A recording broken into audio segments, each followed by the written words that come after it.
बेळगाव जिल्ह्यातील सौदत्तीमध्ये फायनान्स कर्मचाऱ्यांच्या छळाचा आणखी एक प्रकार समोर आलाय। सौदत्तीतील बसवराज यांनी ग्रामीण कूट फायनान्समधून 55,000 रुपये घेतले होते।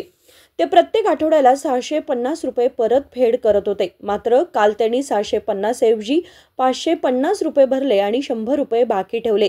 ही रक्कम बाकी असल्याने फायनान्स कंपनीच्या कर्मचारी थेट त्यांच्या घरी जाऊन वाद घालू लागला। बसवराज यांनी त्या कर्मचाऱ्याला चांगलं सुनावलं आणि त्याचा उद्धटपणा सहन केला नाही। या घटनेचा व्हिडिओ सोशल मीडियावर मोठ्या प्रमाणात व्हायरल होत आहे। ನಾ ಕಟ್ಟಿದ ಮ್ಯಾಗ ನೀವು ಬಂದಿರಿ, ನೀವು ಬಂದಿ ಇಲ್ಲ ಏನು ಸಮಸ್ಯೆ ಇಲ್ಲ ಹೇಳ್ರಿ, ನಿಮ್ದು ಏನು ಸಮಸ್ಯೆ ಹೇಳ್ರಿ ಸರ್।